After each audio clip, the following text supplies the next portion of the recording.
Yes, people, welcome to the OTP pod, where we bring you that uncensored, unfiltered conversations on the beautiful game. I'm here with my co-hosts O and Chinny. We people say, man. First off, I just want to say congratulations on opening the show because that was fucking amazing there. Round of applause. Hey, listen, we've got to branch out sometimes, isn't it? What you people say, man? How you doing, man? Let's start with O. What are you telling me? You know what? Seeing as you guys are currently top of the table, Chinny can start in it. Hey, have you seen the elephant going around too? Yeah, we're back, man. We're back on top. Last time we were here, it was a bit of a sad one. Still, we were going through some rough times. I feel like we just avoided the show because we was going through some rough times. You know, this is really an Arsenal podcast and not really like an all-round Premier League podcast. So I'm feeling good, man. It's been a good weekend. All the results have gone our way. Arsenal have been on a good run, and I can't wait to get into it. It's good to hear. That's cute. It's cute. What are you telling me? I'm good though. I'm good. I can't complain, man. Good to be back doing what we do best. Yeah, good result. I think there's been a couple games now where we've and we'll go into it. But it's good results. I'm proud of it. I'm proud. I'm proud of the boys. I'm good. I'm in good spirits. What are you saying, Mr. Well, you know what I mean? Been turbulent still. Been turbulent, you know what I mean? Like come end of last year, beginning of the year was a bit turbulent. But you know what, yeah? It feels good right now, bro. I can't lie to you, man. Like it's exciting. Like this is what you want. Like there's no there's no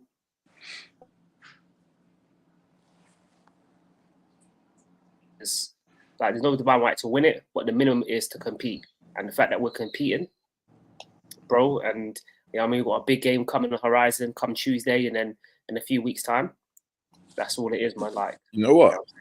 I didn't want to interrupt, but I was just thinking about something the other day. I was having this conversation, and people kept saying two-horse race. And I'm like, how can you statistically, every type of theory shows you this is a free team race. I don't get why people are trying to cut us now. I'm not. They don't want us to be. No, I hear it, but you can't just automatically take a team out that's fighting, that's there in the conversations. Like it's crazy to me, innit? Like how, and I hear it though because I know there are some slack that you guys get, but I just don't get how. Like I'm talking to even my own fans and whatnot and saying, yo, it's free teams in this, you know. There's actually 3 teams in this. Like, there's 3 teams in this. It's crazy. I just find that part I find it so bizarre that this is a conversation that real football fans are sitting there and having conversation about. Like, how can you call yourself a football fan and not say this is a free? You know what I mean? I just find it crazy, like, this conversation.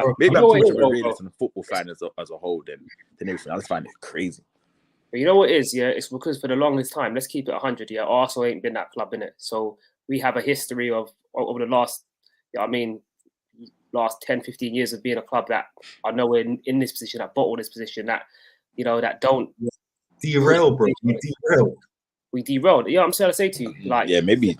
Since Emirates era, we ain't been that club. So, like, it's naturally the natural response for fans to kind of, like, rub the nose. But don't you think that's crazy, though?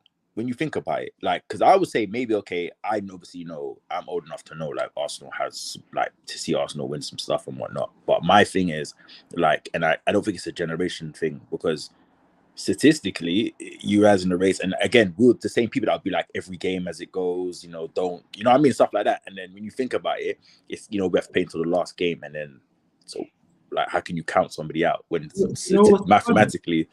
You know, it's funny. I remember, back in the day, everyone used to be like, Arsenal be good, Then it gets to the February, March point where they get knocked out the Champions League, knocked out the FA Cup, knocked out. Then the league form just dies down and they got to settle for fourth. Obviously, we're already out the FA Cup this year, so it's a bit peak on that side. But, you know, our next 2 games, that could literally define our season. Like, it could go one way where we absolutely spank Porto tomorrow, go through. Then we could actually get a good result against City. We could beat them. We could end up with a draw, and then we could carry on our league season and Champions League season in the quarterfinals. Or we could go out tomorrow. We could go out the Champions League, and then we could go to the Etihad and lose. And believe me, both are very possible. But it's just crazy how easy the pendulum can swing from one way to another. Within our next 2 games after the whole season. It's crazy. You know what, yeah? I want to ask both of you a question, yeah? Before we start, you know, diving into the games. But how are we ranking the favourites in terms of statistically? Like, who's your number 1 favourite to win the league, second favourite? Like, what's the order of how you rate everybody's chances?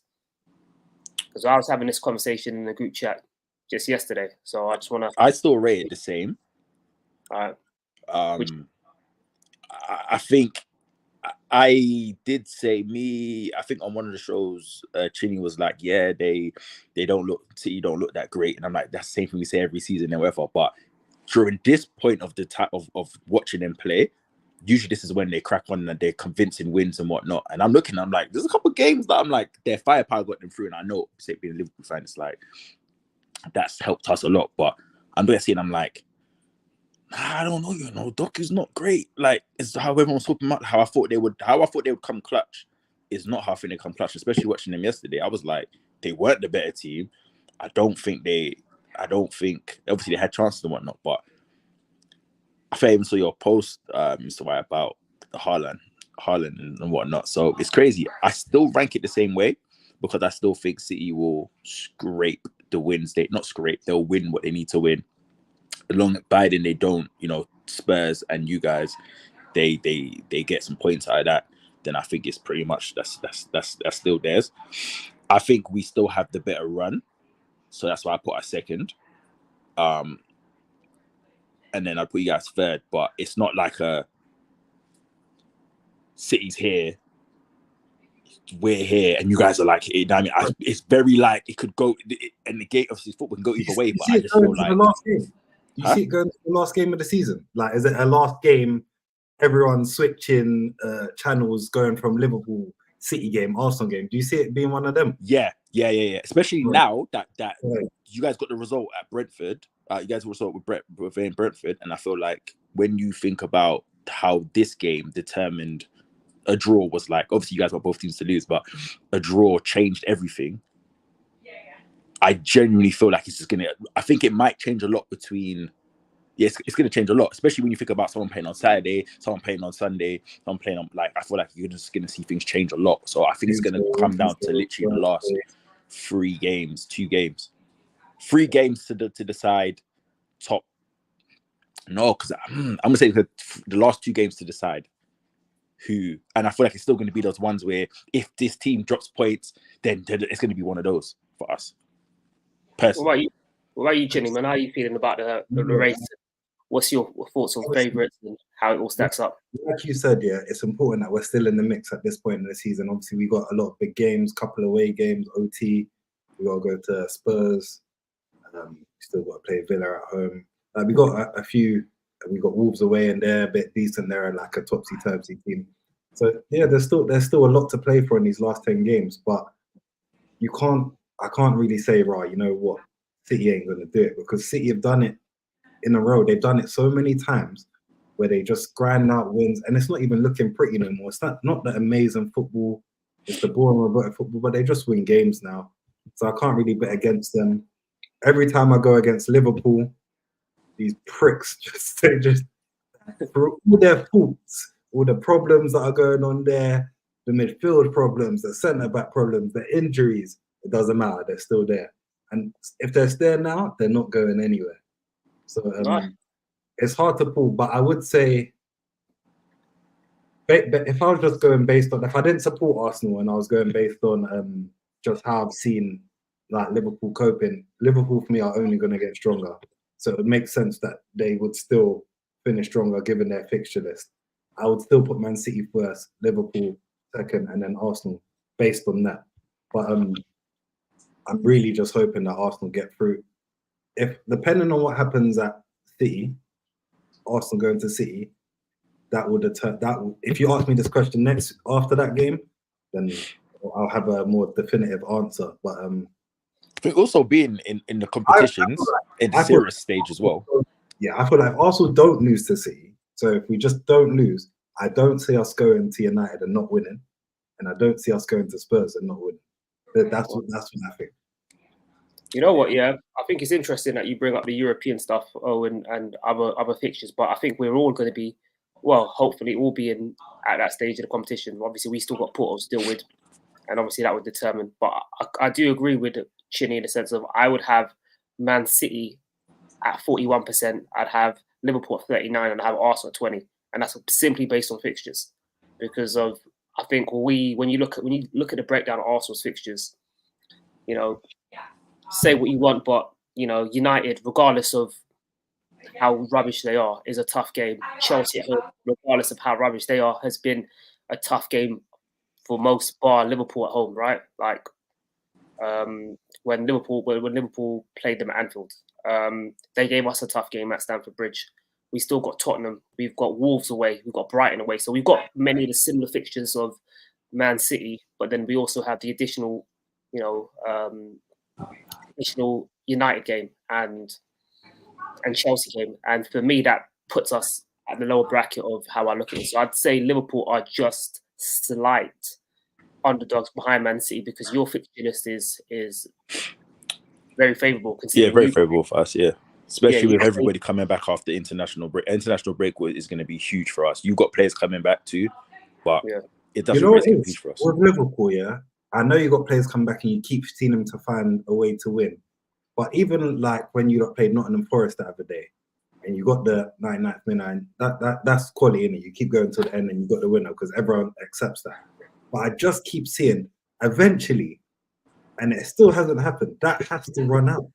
That little piece of I'm going to win it has to stop, especially when it's an away game. You know what, Chili? I've stopped dying on that. I've stopped dying on that hill, because I'll tell you why, there's a point where sustainability, like where they do it for so long that it does become sustainable. I've seen United do it at stages when United under Oli, where you're looking at them play and it's like, surely they won't win this game. And then it's like their attack will just keep on doing things. I was screaming this about Conte's Tottenham, right? When they picked us to top 4. I was like, they can't sustain this because their attack was just dragging them out of horrible situations. I remember particularly they went to Villa Park, and they were getting dominated. They were getting stuck on them, and Villa were just having chance after chance, missing chance after chance. They ended up winning that game 4-2 or something, if I'm not mistaken. And you're looking at it, you're like, how have you won that game? But there's a point where you have to just look at it and be like, look, they have a quality. It may not be something that can be sustained for like 2 or 3 seasons, but within this one season, they might be able to just continue doing what it is in their attack, and the players, finding a way to dig them out of them. I also think it comes with the experience in it, like as well. Like I know we've changed our team a lot, and I think at the start of the season, I treated it like, okay, we just want to get in top 4. We're not really going to fight. It's a transitional period. We still got other areas we need to transition, and then it just seemed to be linking up very well, even with the injuries and whatnot. I think that's the thing when I talk about experience, and like we've been 4-0 down. That we've been in Champions League games against Barcelona and come back, and do you know what I'm saying? On the other end, I just feel like there's that experience in that team and that level of leadership now, where even if you're fighting till the last minute, and that's one of the things I said came to. You know what? I won't say that's what beat you in the butt last season, but it could come to be a decider. The experience and going down to the last minute rather than like I've Scott Helen up front. Oh yeah, we're playing well. I think the experience is going to be huge for those last 3 games. I disagree. I don't think it's your experience, because I feel like when you really look at your squad, a lot of it is you've got experience in select positions. You've got your Allisons, your Van Dijks, Trents. You've got players that have that experience. But if you look at how many new players have been integrated into that squad, it's not the same Liverpool team. It's not, Firmino's and Anfield. Huh? Yeah, Yeah, it's Klopp. But I think the core. I think bar the centre, the midfield. Yeah, I think the experience is there. In the yeah, no, sense of, there are players there, but but like where you want him to be, you know, putting Van Dijk as captain, like, and all these things. That I think these things are huge for us. But I hear what you're saying, though. I do think I'm trying to say, like, I think this season and I've been very critical of Klopp. I think the biggest praise I can give Klopp this season is he, to me, is having the Sir Alex Ferguson kind of like dynamic at Liverpool, where he's been able to maximize the ability and even bring out ability that's maybe beyond some of the players' levels and get them to like far exceed their ability, right? And drag out these. I'm gonna let you have that one. I'm gonna let you have that one. But I agree. I hear you. I'm letting you have that one. That's your one. Like, so for me, when you really look at it, and you look at the likes of even Kwanzaa coming into the game yesterday, I think maybe we should, like, it might be a nice segue to kind of go into the game, but his ability to constantly chop and change, bring in all these youngsters, right? Deal with maybe even players that are maybe not at the quality. Like, let's keep it, at 100. Endo's not really a player that you would associate naturally has been a Liverpool signing, right? In terms of like the caliber of player, he's in his late 20s, right? Was playing at a relegation team. He's 30 now, I think. He's 30. There you go. Before you finish, you're talking about Endo. I have to apologize because I've watched him a few times, and yeah, he's not a Declan Rice but he is a solid, do this job, let me go home kind no of questions player. asked. Yeah. Going home to he'll see the wife by 6. He's gonna score you goals. He's probably not even gonna save you goals, but he just does that little job that gets everyone else to do whatever they need to do. You've not seen the stat. We've not lost a game since any game he started or played or something like that. Started, I think it was. Yeah, any game he started, yeah. I've seen that. You ain't got to worry about him doing some crazy stuff. You ain't got to worry about him trying to fire shots over the bar because he's getting in. Like, he just does what he needs to do and he goes home. That's it. And everyone has to have that type of player in their club. You lot got it. Obviously, it's not the super player that you wanted to like push your team forward, but he's doing a job for you, and look where you are.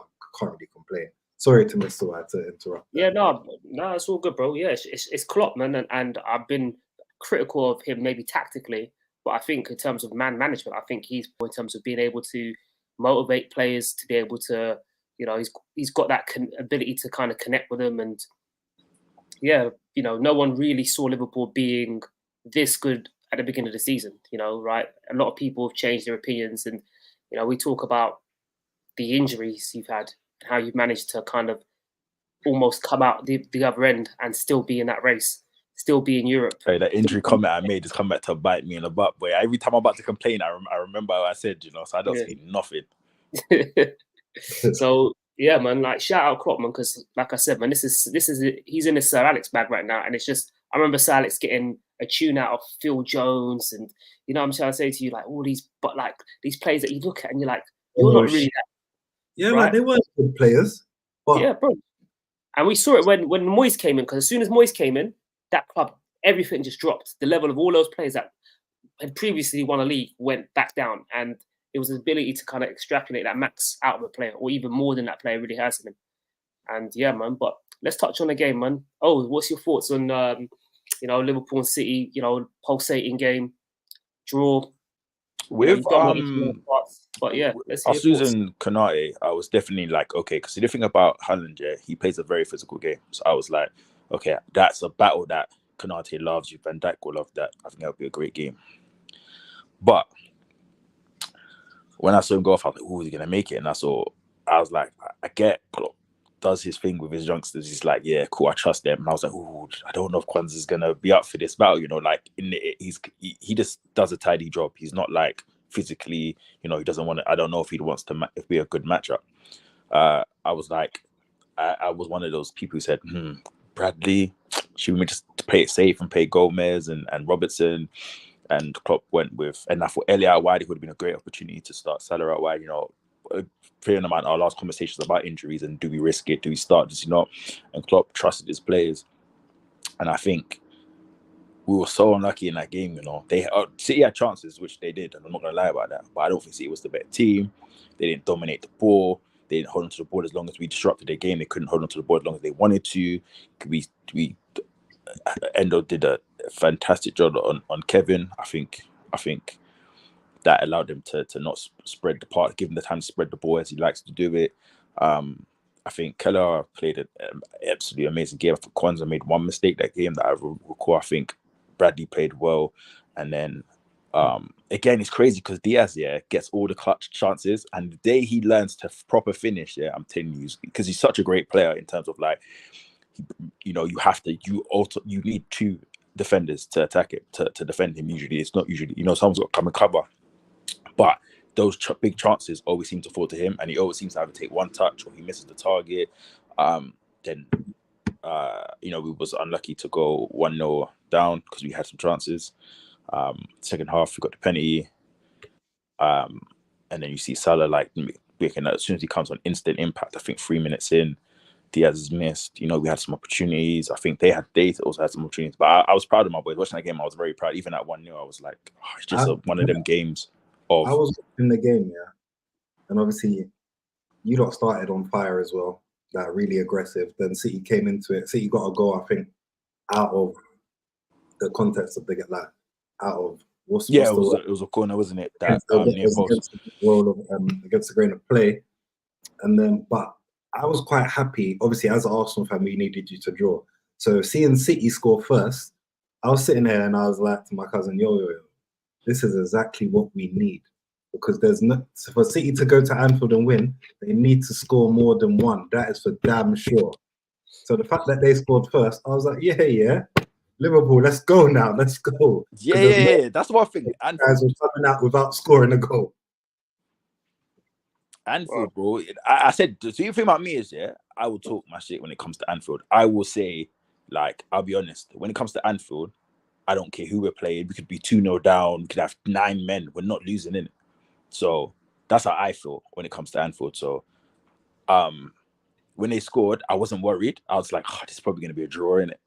Like, literally, when they scored, I said it's got a draw in all over it. Because like if you remember like the stats in the first 5 minutes of the second half, I think we had like 4 shots, none on target.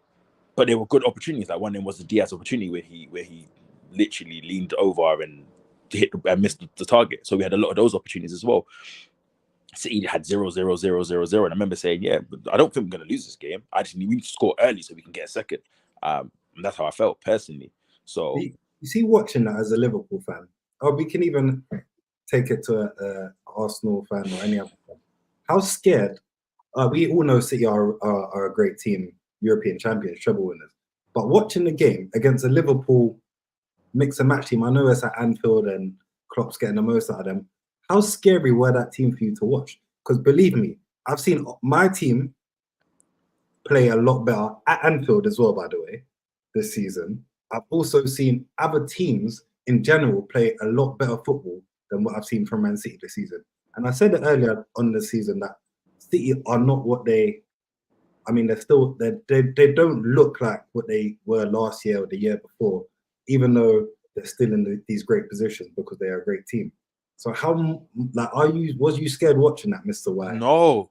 And that's why I said at the start of the show is that I have to take back what I said, because this does look like the Man City that, like, we always say they're going to just slap teams like 5, like go on a 15-game win streak, but none of them has been convincing. And when they go on that run, it's usually a convincing run. And I looked at them and I was like, if I'm Arsenal, I'm like, you know what? I get it's at Anfield, I get the part of the crowd, but if we play our natural game and you have Rice and them just smothering the midfield, you could, if I imagine, I'm licking my lips and saying, I can set up a game plan here.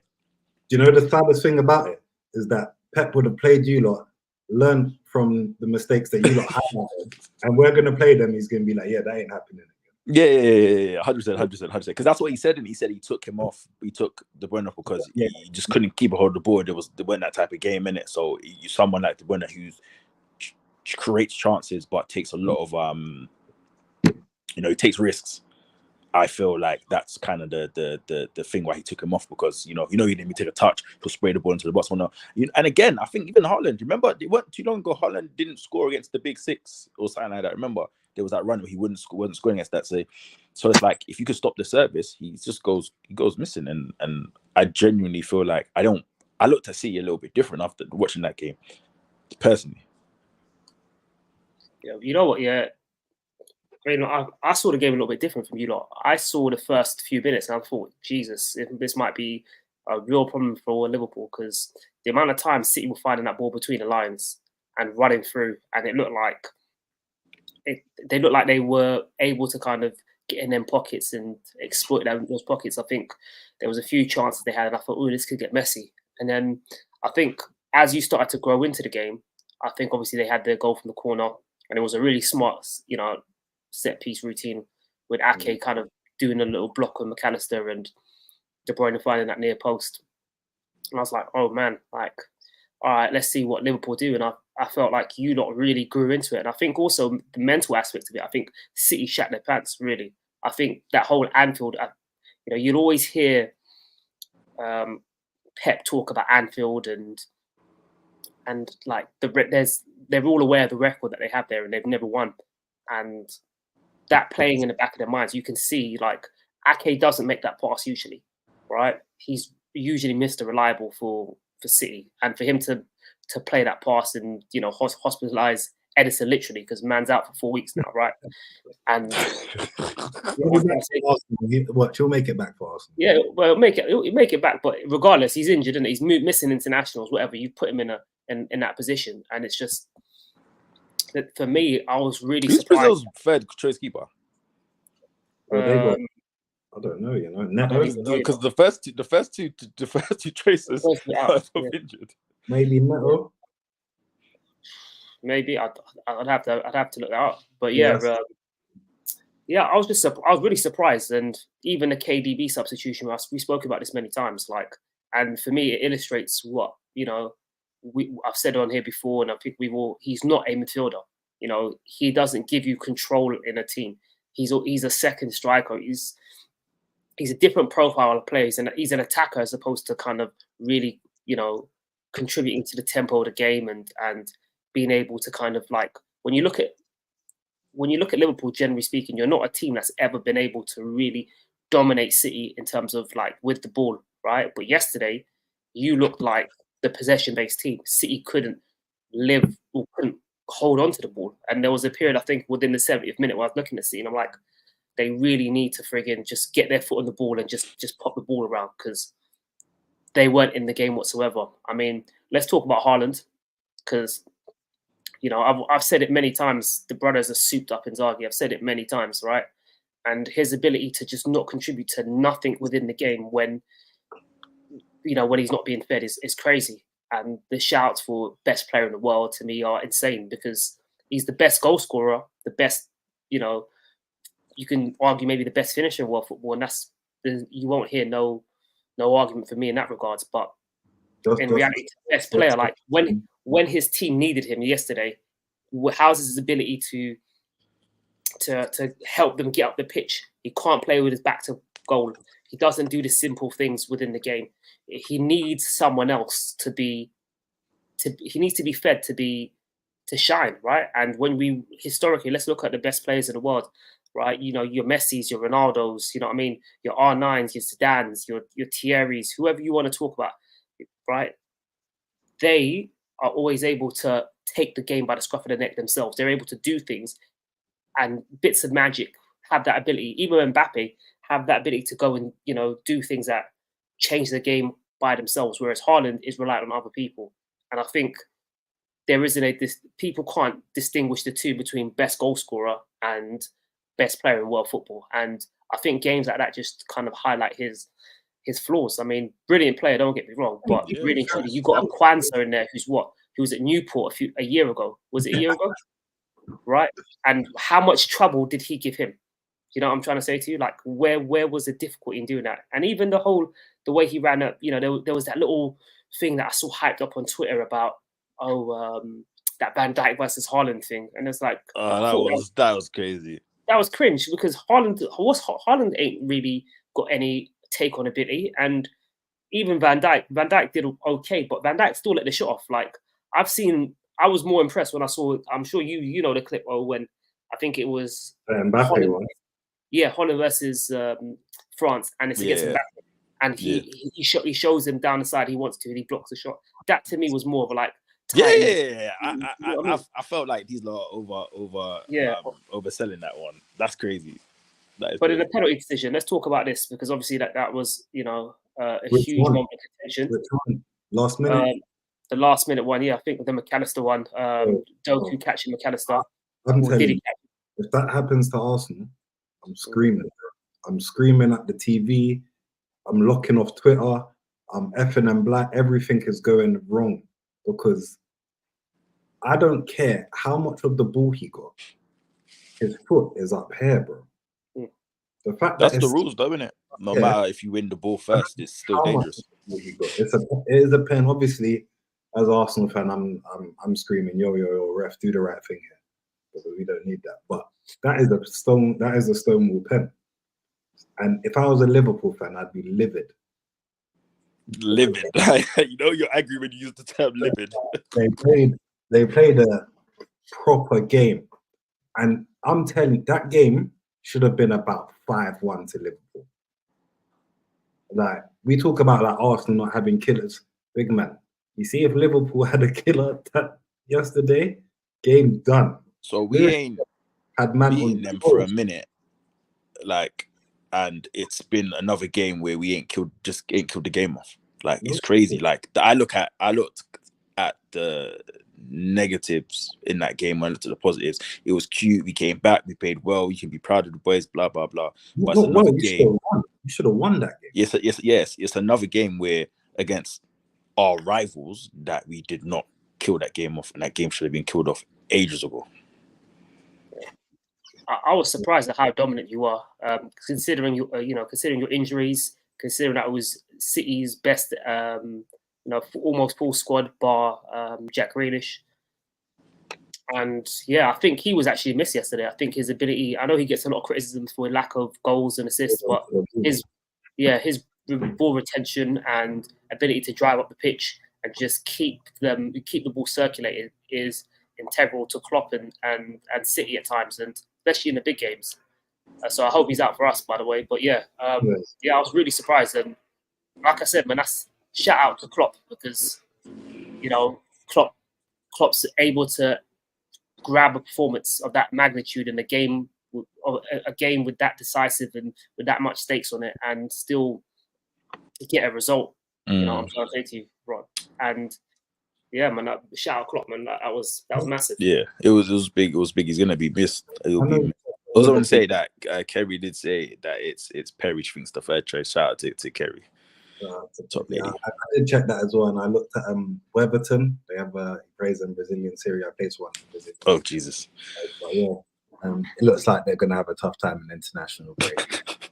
But one thing I did want to touch on the City team, which was interesting. Obviously, Ruben Dias, who regularly makes Premier League Player of the Defense of the Year, he's regularly in that team.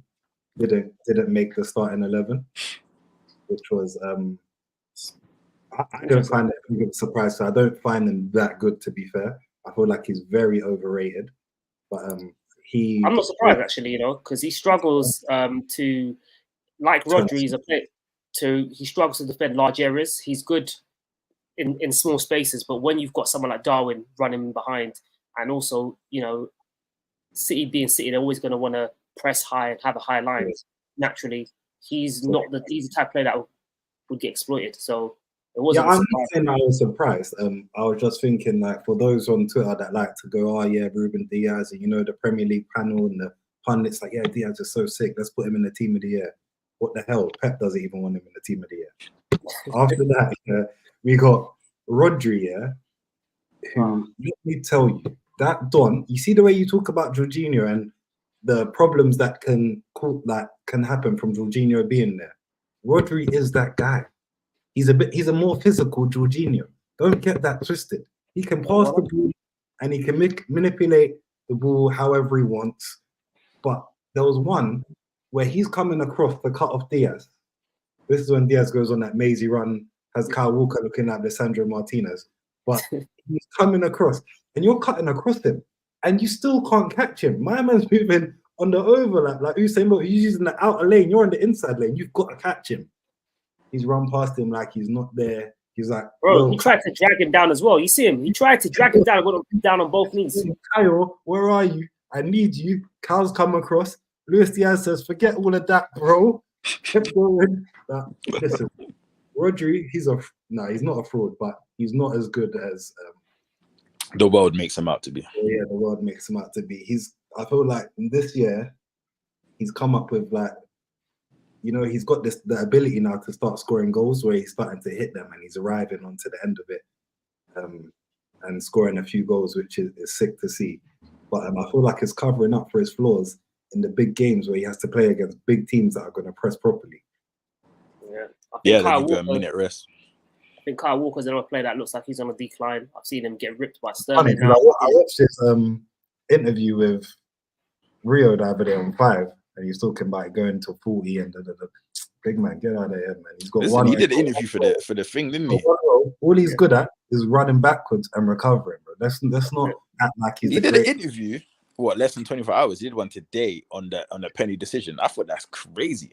Oh, wow, they were hurt by Trent, innit? They've been hurt by Trent. To be fair, since his his marital issues, he's been doing a lot of press conferences, hasn't he? So I'm not surprised, isn't it? He's trying to get his name. He's trying to get himself cleared in the mainstream media, but he's got to push his foundation and make sure that he's looking good in the limelight. But yeah, I guess Liverpool and City without a draw. I guess it was a better result. Probably, I would say probably if Liverpool, just based on the team that they put out. So I'd assume that it was a better result. But then after watching the game, what would you say as a Liverpool fan? I'm disappointed. And I feel like I'm disappointed for reasons such as I can see where player improvement needs to work. Like I said, a lot of these clutch chances are falling into Diaz. So I'm very much I'm proud of the boys and I'm not taking it from them, but it's we got to do better. This is the difference. Now, when you're talking about the last 4 games we've played them, we ain't beaten them due to, missed big opportunities being missed. So I'm with you to start the game. I was I don't think we're going to lose, probably get a draw, and then watching the game, should have put that game to bed. And I think we should be disappointed. If you're not disappointed, then you ain't trying to win the league. If you're happy with that, then you're not thinking, we're not thinking the same. You know what? Yeah, from the outside looking in, I think you could be disappointed with the fact that you didn't win, barring everything that happened within the game, control, the chances, the late penalty. However, I think kind of when you take a step back and you look at it, I think a draw is actually a decent result. Is actually a good result for you because Arsenal play City next, right? And depending on how that goes, whether that's a draw, it's a favourable result for you guys. If City win, it's a favourable result for you guys because you'd still be ahead, barring you win your game. So I don't think it changes the landscape of the title race that much for Liverpool. Again, I agree and I disagree because you're going against a direct competitor. We're gonna want to do it at the start of the game. Yes, a draw would have taken. Playing that game, should have won that game. Does it change anything? Yeah, because if you look at obviously football's not won that, but you guys have been cleaning up, and if it goes down to a goal difference, making a difference or anything like that, you guys are flying. Right now, you guys are top for those reasons. So it's you're talking about 2 points here. Do you know what I'm saying? Regardless if it's City or anybody, that's 2 points. So that can make a difference. We're saying it's going to be tight in the last 3 games. 2 points is going to be huge. In hindsight, you're still in a race and you go game by game and you're thinking about that, which you're supposed to. I totally agree with you. But I'm thinking about it in the last 10 games. I think the goal difference thing at the moment is being overhyped way too much considering. No, I'm saying if it does come down to a point where I'm just talking in general because it can go that we can't see anybody running away with it. Even running away with it. So it could come down to that. No, what I'm trying to say to you is I think, especially as an Arsenal fan, in regards to our goal difference at the minute, it's being spoken about way too much considering there's still 10 games to go. And then when you look at 6 of our fixtures, City, Chelsea, United, Tottenham, those 4, and then you look at Brighton, Villa, Brighton. You're not expecting all those. You can't tell me those games are going to be, high scoring games for Arsenal necessarily, where we build up a massive goal difference, right? You'd expect if you want to win the title, you want to win those games, but you're not expecting to be building up the goal difference. So it depends. What are your fans saying? Because I would be proud and happy because, again, someone like me said, "Where's your goals coming from?" And then you guys have just clotted everybody since. So no, I'm proud. But I'm saying it's overstated. You're talking about it in a sense. So you're talking about a sense of like this season, innit? Like it's not going to make that much because you want to just win. No one's focused on the goal difference. No, what I'm trying to say, it's too early. It's too early to talk. Yeah, it's too early. No, definitely. But you don't mean. I wouldn't take it away from you. If your fans are saying, "Oh my God," with Jesus being injured, Kai Havertz makeshift role, and blah blah, and we're still clotting teams. You can celebrate that. But if you're talking about it as in that's going to be the decider, then yeah, I'm with you. No, yeah, I'm just saying, like with the title, with so many games to be played, a lot of pundits and you're hearing a lot of it being stated as, "Oh, it's an extra point for Arsenal." But I'm saying there's so much games to be played so far. Because I think those times. When's the last time someone joined at the top? Maybe with made it. So maybe with 5 games left. 5 games left, we might start looking at it a bit more. I think what happened? That Man United and Man City had that at one point, the goal difference thing. Yeah, that's it. I think that's the last time I remember that goal difference was like. I remember, I think Liverpool and Chelsea also had that a similar one when it was like, I think it was top 4. I think you both finished, and you had to play a playoff game for it back then. Yeah. Way back when. So yeah, man, it looks it's crazy. I think that's a nice segue for the next subject, which is obviously Havertz sends Arsenal top of the table. You know what I mean, and spares Ramsdale's blushes. Chinny, I'll go on to you for this one, bro. What's your thoughts, man? Obviously, big result. Forever. We ain't doing chants here, mate. We ain't doing chants here. We ain't following your Colts. You know what? Obviously, we speak about it in the group. I predicted a 3-1 win at the start, and I wouldn't say that I was wrong for predicting it, but Ramsdale, yo. Do you know what really hurts me about Ramsdale is not even, it's the fact that like you guys are playing Keller, for example, yeah? Second goalkeeper, doesn't play that many games. Ramsdale has played a lot of games, Premier League games, starting games. I know he's under pressure because we bought another keeper, but I don't care. You're a pro. So for you to be making, like, he just looks nervy. Never mind his playing ability. He just looks nervy to start with. He's on 100. He's a bit of a like shifty kind of character. And then we're winning the game, absolutely dominant in the game. Yeah, it was only 1-0, but we're dominant. Doesn't look like they're gonna score. And then as soon as that happens, the whole game changes, the atmosphere changes. Heads were looking a bit like, whoa, Ramsdale, because it was only coming from him. So it really hurt because it's like, how else are they gonna get the goal? They're not having no chances. And as soon as that goal goes in, and then we get the second half, Tony's shooting from Brady halfway line. That it's just like, what is going on? But we did what we do. Ben White's got a lot of criticism from Arsenal fans where he's really underappreciated. But I think he's done what Mr. Y was really calling for him to do at the beginning of the season and through the middle, where he gets that overlapping run past Saka and he goes around the outside and he delivers some dangerous balls and something to give our now more dominant in the air striker, someone like Havertz who likes that kind of battle in the box and physical presence, can win a few headers. And I felt like with Rice playing in the 8, I don't think it's his best position, but he's another big presence in the box. And Ben White was able to find himself with I cannot sing Rice's praises anymore. Like I'm an op, but like.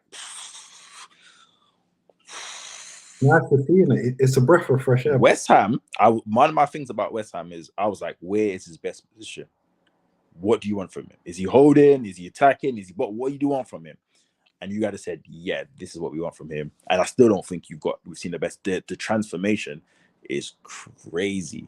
Yeah, no, do you know what? He's still not an 8. He's an 8 for me in big games because we need that more physical presence and he gives us an extra still.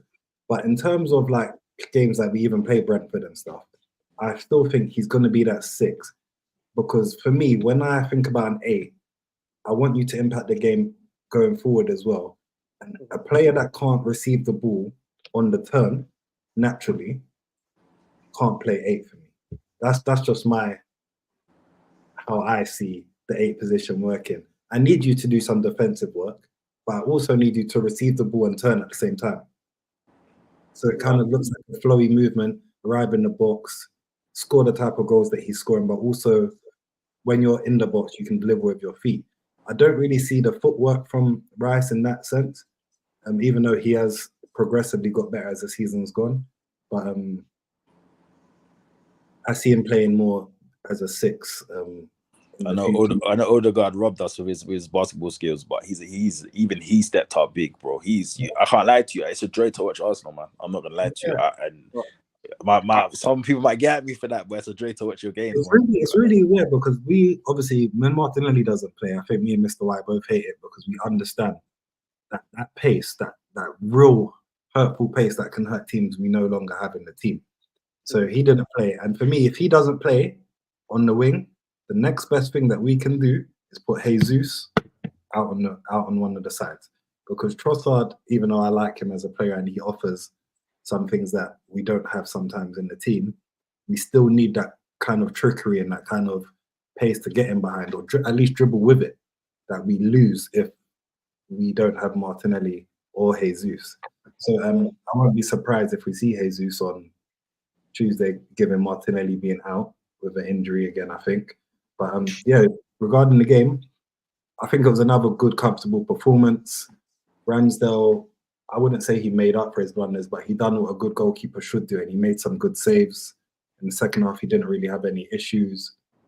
Saliba, Gabriel, as a team, on Tony, who's very physical, might not be the best striker in terms of his actual quality with the ball at his feet, but he offers a real strong presence, and it's hard to knock him off the ball. It's hard to stop him from bringing players in the game, and I think that we marshaled that really well. Kirill, another player that hasn't been rated too much by Arsenal fans, but the last 5, 6, 7 games since Zinchenko's been out, he's been consistently just doing his job. You know, like we say, Endo does his job. That's how I'm seeing Kirill. He's just doing a job, still not in his favoured position, but he's just doing a job and getting by. And yeah, the rest of the team just kind of spoke for themselves, man. Havertz, not a striker, but doing what we need him to do. So yeah, it was a good game. The most important thing I think in that game was just the win, because the goals were always going to slow down a bit after we've been doing 5, 6, 4, whatever. They was always going to slow up. So we just needed a win, and a win to put pressure on you two, who are obviously playing the next day. So yeah, we needed it, we got it, and we moved. I know Mr. White's got a list. Have you opened the iPad up? Read your list. Things that went wrong. Things that went. Nah, you know what? He splits up positives and negatives in it. Nah, you know what? Look, I mean, like Chili touched on, I think it's unrealistic to expect Arsenal to keep on just slapping every team for 4, 5s, and 6s, right? So there is, naturally speaking, when you're in a title race, there's going to be games where you have to, get a result by the skin of your teeth. Yeah, so, I think that's just natural and what's expected. So for me, I think that Ramsdale mistake really messed up like the momentum of the game just before half time. Very comfortable, looked like a game where maybe we would kind of like coast a bit, and then all of a sudden that changes Brentford's team talk. They were going into that second half thinking, we can just sit back now and not have to do anything, right? The onus is on Arsenal to go out and get that result. And it was really that. I mean, second half started, and one of the things I was really happy about is we showed a certain level of maturity. We were moving the ball around, keeping like we weren't getting too frantic with how we were trying to open up the game and create chances. We kind of kept on doing the same things over and over, finding triangles, working the ball down the right, interplay, and that's where the goal comes from. I mean, it comes from a nice triangle. You've got that triangle of Saka, Odegaard, and Ben White, and I've been saying about Odegaard, about how I see him as this David Silva. I don't see him in the likes of a KDB and all these type of players. He's more silkier. He's more he's more silkier.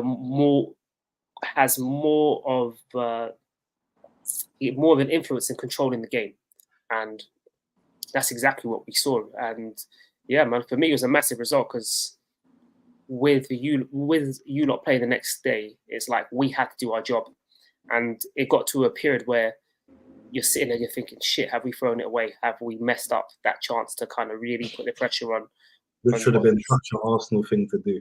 Right, exactly, yeah, and detractors and opposition fans and rivals that would be the stick to be Arsenal had we dropped points there. And for us to find a way, and obviously for it to be Havertz as well, someone who's been heavily maligned, somebody that nobody really wanted from the get-go. Arsenal fans, it wasn't a name that we were calling for, simply because he came off the back of a few poor seasons at Chelsea. It wasn't a player that you're signing that's shining and in their pomp. He's a player that was kind of broken and lacked confidence and needed to be rebuilt. So to see him having the influence he's had, the goals, the assists in the last few games, and he gave us an outlet. And I think he touched on Kirill. I think the manager deserves a lot of credit because he's stopped trying to invert him. He's just played him as a. Yeah, I'm done. I give up. You can't do it. Don't worry about it. Just play your game. Yeah, thank you. So yeah, man. It's there's a lot of credit, man, that needs to be had, man. And like I said, man, we need to show maturity in these aspects. We haven't done it before. It's still a young squad. There ain't many people that have experienced this. And yeah, big result. And like I said, man, I'm just excited for what's to come. Excited for Porto tomorrow. Your face just screams excitement. Yeah, listen. You know what I mean? I used to pray for times like this. You know what I'm trying to say to you, bro? I don't know if we can do Meet right now. That's a big thing. Yeah, I have to stay over there still. Yeah, but yeah, man. So like, really and truly, like, yeah, I think I'm still nervous about the upcoming fixtures because I feel like there's a lot of big games where grounds we have to go where historically we struggled. But look, one game at a time. It's about getting the points up, by hook or by crook. I know there was a lot of talk about the whole Havertz red card thing, which I thought the first yellow card was harsh to begin with anyways. So it's what about his dive? It's worth it, man. And we did what we did, man. We kept putting in pressure. Hold up. Wait a minute, pause. Yo. Huh? Listen, Liverpool fan. Let's not talk about the diving situation right now. No, we discuss it, innit? I'm just saying, this is what we do, right? Did Mo Salah dive? We didn't talk about that. When? Which one? What in the dying embers of the game when Aki didn't do nothing and he felt like he got sniped? No, he slipped. You don't remember that? Oh, he slipped. Bro, he slipped. So why was he protesting to the referee? What? Well, the Anfield was too slippery. The ground was water too much. Yeah. Is that why he was protesting? Yeah. You think it was a referee who was talking to Klopp saying you need to drive these pitches? Brain didn't send the signals down to his leg quick enough for him to go down, so he decided to go down the stages a couple months ago. But we're good with that, yeah.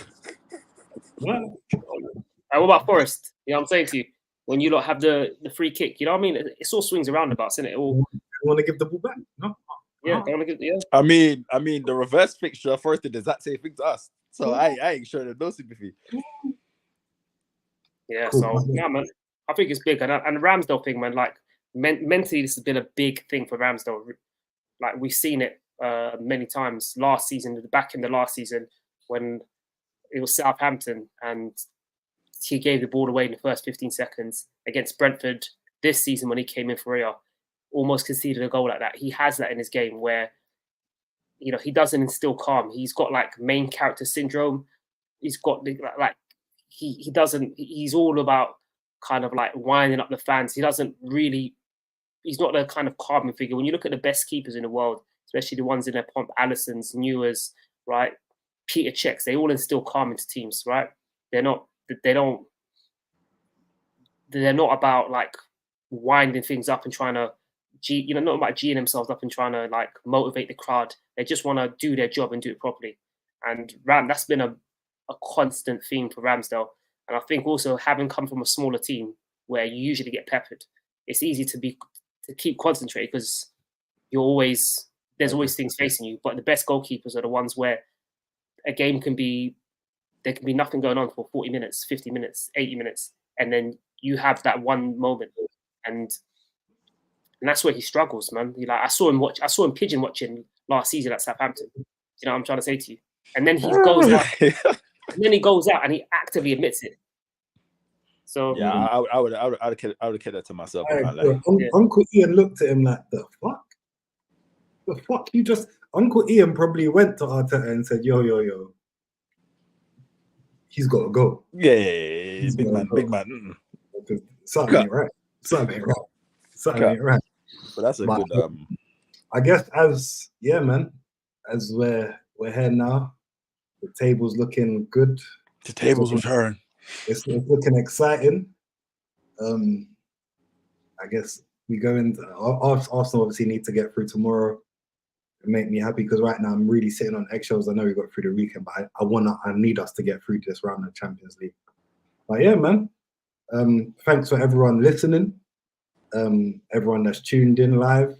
Been sick show. Thanks for the people in the comments. Yeah, man, it's been a sick show. Anything you got to say? Don't forget to follow, subscribe, all of that good stuff. Yeah, man, please. We're gonna be pushing some content out. We're gonna be getting it out there. You can follow our individual accounts, our main accounts, our YouTube accounts, every account, bro. Just search. We'll be there. But yeah, man.